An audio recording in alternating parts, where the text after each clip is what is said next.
English में बहुत अहम तरीन चीज़ होती है एरर डिटेक्शन। बाज़ औक़ात ए बी सी डी तक होते हैं, बाज़ औक़ात ए बी सी तक भी होते हैं और हमें एरर पहचानना होता है।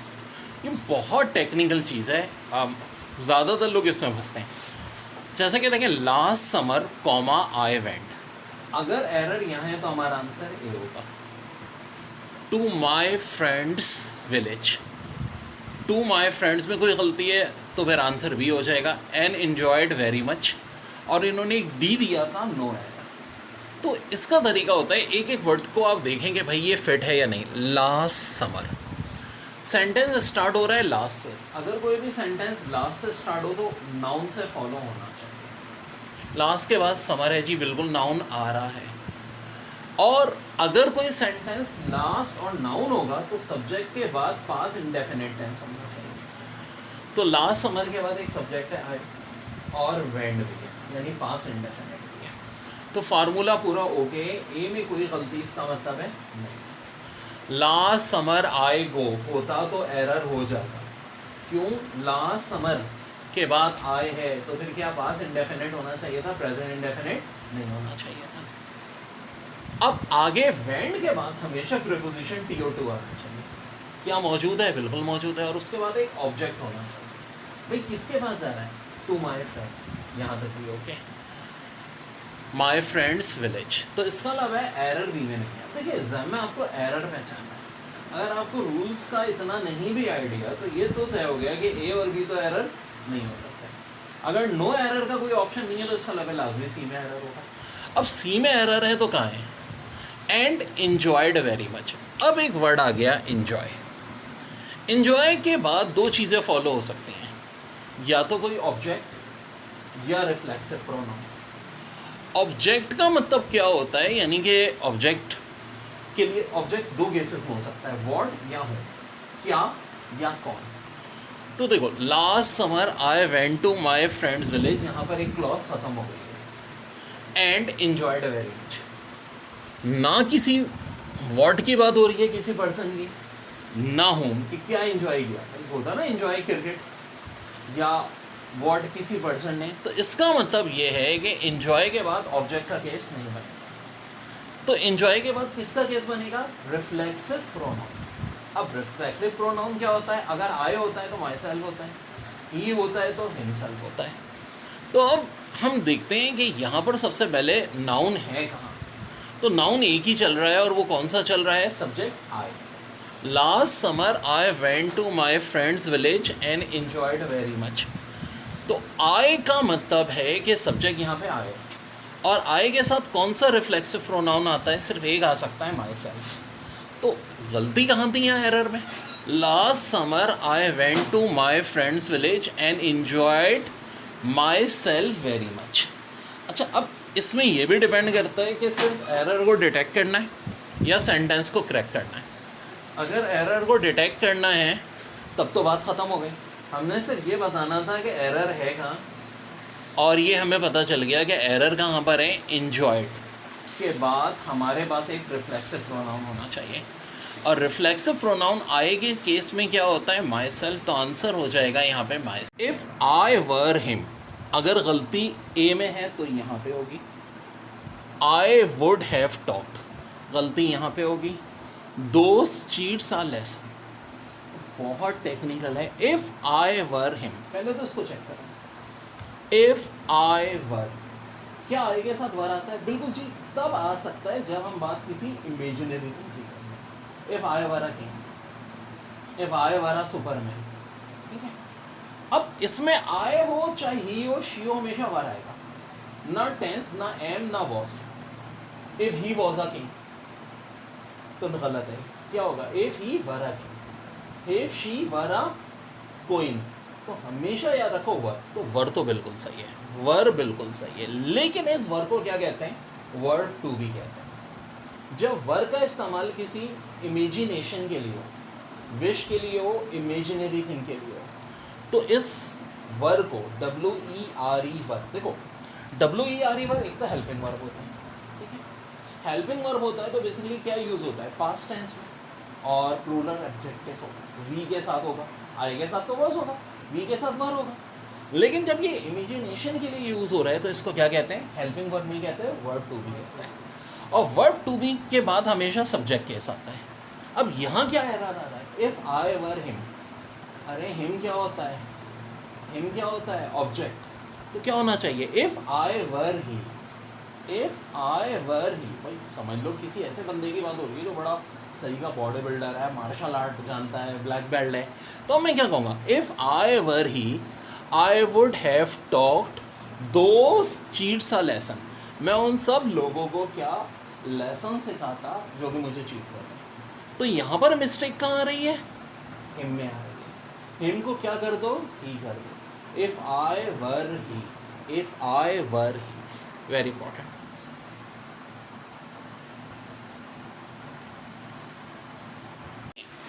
One of them, past paper का सवाल, forget to take one slippers from temple.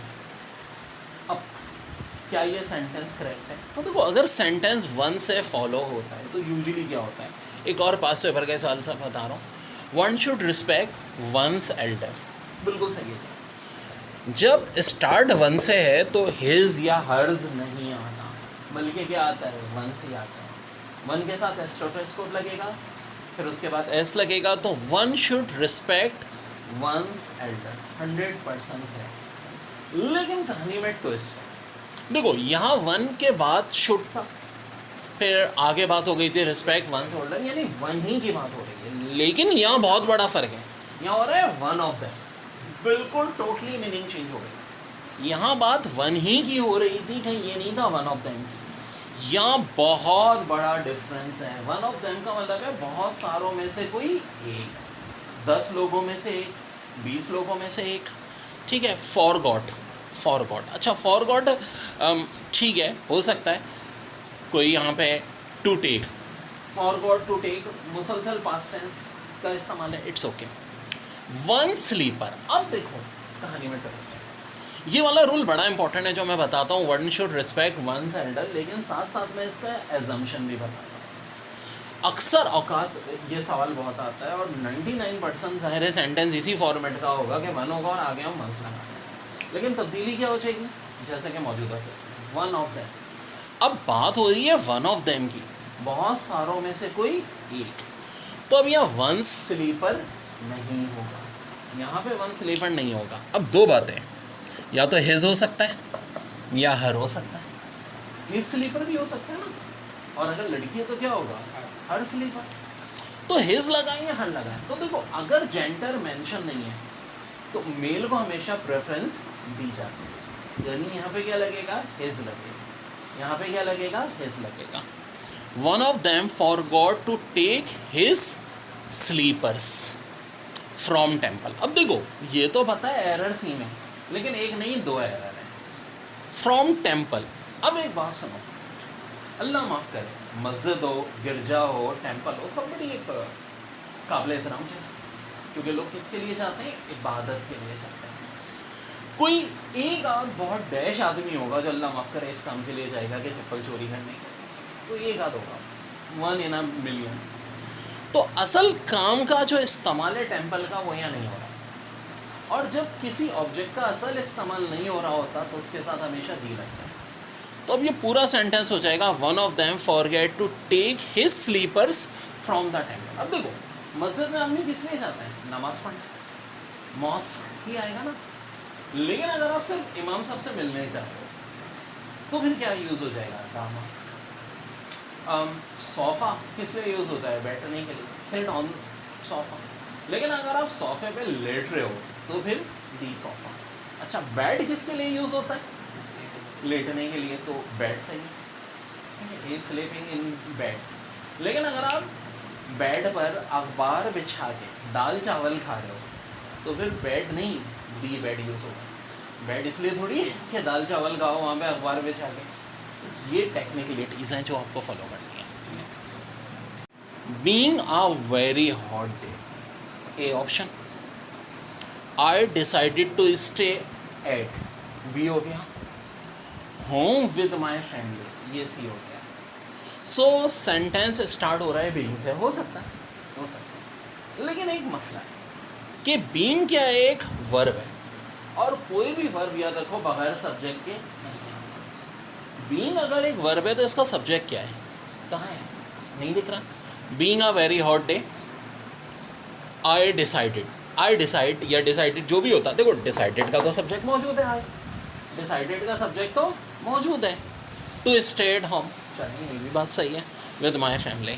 लेकिन भाई बीइंग, तुम कहाँ से आ रहे हो, बगैर सब्जेक्ट के तुम्हें इजाज़त नहीं मिलेगी। अब पॉसिबिलिटी बनाते हैं, क्या हम इस सब्जेक्ट को उठा दें या लें। बाज़ औक़ात होता है कि एक सब्जेक्ट दो वर्ब के लिए भी यूज़ होता है, लेकिन क्या इस केस में पॉसिबल है। आए पुट करके देखते हैं। I being a very hot day है, I being a very hot day, I और very hot day, no it is not possible. अब ज़ुबान से भी अदा करो, हर ज़ुबान की खसूसियत होती है ना यार, कि जब पढ़ भी रहे होते हो अगर इतनी बड़ा ब्लंडर है तो वो पता चल रहा होता है। तो मेरे भाई फिर आखिरकार कौन सा सब्जेक्ट लगाएं, ही शी तो नहीं लगा सकता। तो हम सोचेंगे केस किसका हो रहा है, वेरी हॉट डे। तो इसके लिए सिर्फ एक ही आइडियल सब्जेक्ट हो सकता है, कौन सा हो सकता है, it being a very hot day, I decided to stay at home with my family. अब देखो अगर एरर डिटेक्शन है तो बस आंसर ए टिक कर देना, लेकिन अगर सेंटेंस करेक्शन में आता है तो फिर हमें सेंटेंस को करेक्ट करना है। और करेक्शन कैसे होगी, बीइंग से पहले इट लगा, बीइंग से पहले इट लगा। तो क्या सेंटेंस बीइंग से स्टार्ट नहीं हो सकता, हो सकता है, लेकिन फिर सब्जेक्ट जो है वही फॉलो होना चाहिए। यहाँ प्रॉब्लम क्या थी कि बीइंग का कोई सब्जेक्ट नहीं था, डिसाइड का सब्जेक्ट आ गया था। अब देखो जैसा कि अगर होता being a very hot day, it seems like we are near the sun. तो क्या यहाँ बात फॉलो हो रही है, बिल्कुल हो रही है, क्योंकि देखो अब जो हमने करेक्शन किया वो बड़े आइडियल सब्जेक्ट से किया, इससे किया है, इट से। अब ये इट जो है आगे सीम्स के साथ भी सही फॉलो हो रहा है, बिल्कुल हो रहा है, और साथ साथ किसके साथ फॉलो हो रहा है, बीइंग के साथ भी हो रहा है। ये बिल्कुल सही है सेंटेंस। अगर कोई पूछे भाई यहाँ एरर निकालो तो नो एरर, सबसे मुश्किल नो एरर वाले होते हैं, क्योंकि एक एक रूल आपको चेक करना पड़ता है। Being a very hot day, ठीक है जी, फ़ौरन वही सब्जेक्ट चाहिए जो बीइंग को क्वालिफाई कर सके, इट, बिल्कुल ठीक है। आगे वाले वर्ब को भी क्वालिफाई कर रहे हैं जी, एक सब्जेक्ट दो वर्ब के साथ आ सकता है, हर सूरत में नहीं, डिपेंड करता है सेंटेंस पे। It seems like we are near the sun, sun के साथ दिया आएगा, बिल्कुल जी। जितने भी ऐसे एस्ट्रोनॉमिकल ऑब्जेक्ट हैं इनके साथ दिया आता है। It is spam was the very first applications of the filter. Spam was the, चले भाई बात है पुरानी, दी वेरी फर्स्ट, दी भी यहाँ पे सही है, वेरी भी सही है, एडवर्ब है फर्स्ट। अब फर्स्ट सेकंड थर्ड जब भी ये यूज़ हो, एक चीज़ हमेशा ध्यान में रखोगे, इनके बाद हमेशा आना चाहिए सिंगुलर नाउन। क्या आना चाहिए, सिंगुलर नाउन। यहाँ क्या दिया हुआ है, एप्लीकेशंस, ये कहाँ से आ गया भाई। मैंने क्या कहा है कि कभी गलती नहीं होगी, हर वर्ड से पूछ लो भाई कि इजाज़त लेकर आ रहे हो कि नहीं। Spam was the very first, very के बाद फर्स्ट बिल्कुल आ सकता है, एडवर्ब के बाद वर्ब आना चाहिए, लेकिन ये जो क्वांटिटी वाले वर्ब हैं फर्स्ट सेकंड थर्ड, हमेशा इनके बाद क्या आएगा, सिंगुलर नाउन। ये एप्लीकेशंस कहाँ से आ गया, तो गलती कहाँ है, यहाँ है इसकी, इसको एप्लीकेशन कर दें, सेंटेंस सही हो जाएगा, of the filter. Primary social and promotions are the common filters of Gmail that keeps our mail sorted. तो देखिए इंग्लिश में आजकल जो सेंटेंस भी आ रहे हैं वो यूजुअली कॉमन लाइफ के ही आ रहे हैं, यही होता है ना भाई, primary social and promotions are the common filters of Gmail that keeps our mail sorted. तो primary social and promotions, are आना चाहिए, बिल्कुल आना चाहिए, तीन चीज़ें। The common filters, common filters भी हैं भाई, ठीक है, ऑफ जीमेल, किसके हैं भाई, जीमेल के, that keeps our mail sorted. तो बाज़ाहिर तो ये बिल्कुल कुछ सही लग रहा है कि ऑफ जीमेल दैट, दैट क्या होता है, रिफ्लेक्टिव प्रोनाउन। इससे पहले हम देखते हैं क्या नाउन है, नाउन है। तो बाज़ाहिर अब देखो बहुत बड़ा एक एरर जो लोग कर रहे हैं, वो पूरा गौर से देखेंगे नहीं सेंटेंस, दैट देखेंगे और दैट के पीछे नाउन देखेंगे। जहाँ रूल बता रहा हूँ वहाँ प्रैक्टिस भी करा रहा हूँ कि भाई प्रैक्टिस के बगैर ये अधूरा रह जाता है। नाउन फिर प्रोनाउन, उसके बाद वर्ब अकॉर्डिंग टू नाउन आना चाहिए। तो लगेगा भाई हमने बिल्कुल सही लिखा है, जीमेल एक सिंगुलर नाउन है और सिंगुलर के साथ कीप सही है, लेकिन कहानी में बहुत बड़ा ट्विस्ट है। एक फॉर्म होती है नाउन ऑफ नाउन फिर प्रोनाउन। जब भी ऐसा होगा तो ये जो आने वाला वर्ब है ये किस सब्जेक्ट के अकॉर्डिंग लगेगा? ये ऑफ से पहले वाले सब्जेक्ट के अकॉर्डिंग लगेगा। तो देखिए कहीं ऐसा केस तो नहीं है। Primary social and promotions are the common filters. जी हाँ, ये जो द कॉमन फिल्टर्स है ये भी क्या है? एक नाउन है। The common filters of Gmail, noun of noun, उसके बाद दैट जना, फिर उसके बाद वर्ब। तो ये वर्ब किसके हिसाब से आना चाहिए? ये पहले वाले नाउन जो ऑफ से पहले नाउन है। ऑफ से पहले क्या है? द कॉमन फिल्टर्स, यानी कि प्लूरल।